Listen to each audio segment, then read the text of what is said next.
About a month ago, Vicky and I went out into the Philippines to shoot a mini documentary on Desiderio Lobajo, a fisherman who lives in rural Cebu, who sustains himself and his entire family on the fish that he catches. They eat some of the fish and they also sell some of the fish at the markets.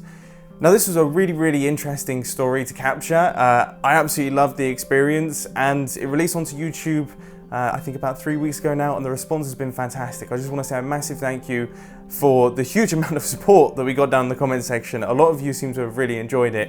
And I also just want to say a massive thank you to Blackmagic Design for providing the camera and also for supporting the project and for throwing on the launch event that was in London, where we had the opportunity to actually have our film shown on the big screen. It was shown on a cinema screen in front of an audience, which was surreal.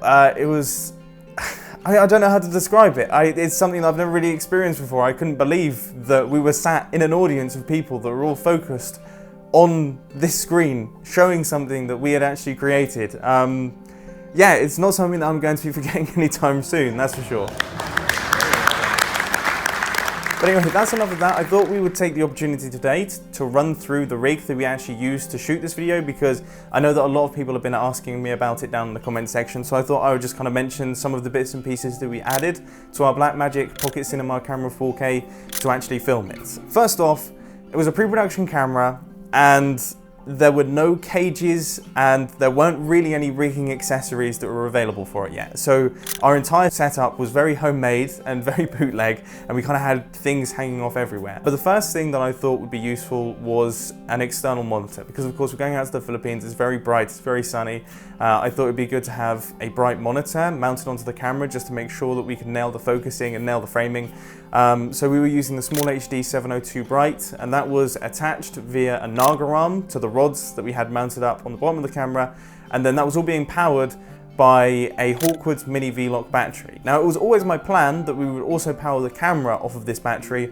We actually found out the day before we left that unfortunately that wasn't going to be possible because the cable that did it hadn't actually been created yet. So we ended up having to buy a bunch of Canon camera batteries, and we had to use those for the Pocket Cinema Camera 4K, which wasn't perfect, but you know, that's sometimes how these things go. Now we had a variety of storage media available to us for the trip. So we had CFast cards and we also had SSDs.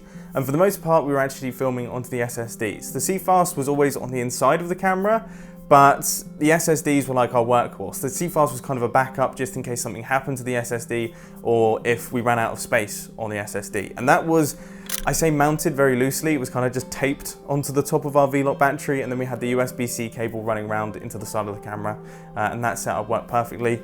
And then as far as audio is concerned, we were just using, well, for the most part we were using the inbuilt microphone in the camera, but then we also had a shotgun mic that was mounted up onto the camera. That was just running in XLR into mini XLR, once again straight into the side of the camera. So there was no craziness going on, there was no converters or anything like that. It was all very simple, and all of it worked flawlessly. It's something that I was worried about with a pre-production camera. You're never sure if everything's going to work properly. But it really did, which is amazing considering, you know, we were out in a very rural environment. It was going to be tough to get hold of Blackmagic Design if anything went wrong, so I'm happy to say that it all went smoothly. But then the last thing, I guess, is just the lenses. So we were using a Metabones speed booster. I believe we were using the Ultra one. I can't actually remember. I've had it lying around for ages. But I think it's the Speed Booster Ultra. And for the most part, pretty much 90% of the shots were shot handheld with a Sigma 18-35, and we had it cranked right the way up to 35mm. I tend to prefer shooting quite close up to people, so having it at 35mm just suited me the best. And yeah, we were shooting pretty much handheld the entire time. There were a few tripod shots in there, and for some of those we were using either the Sigma 50-100 or the Canon 70-200 f2.8.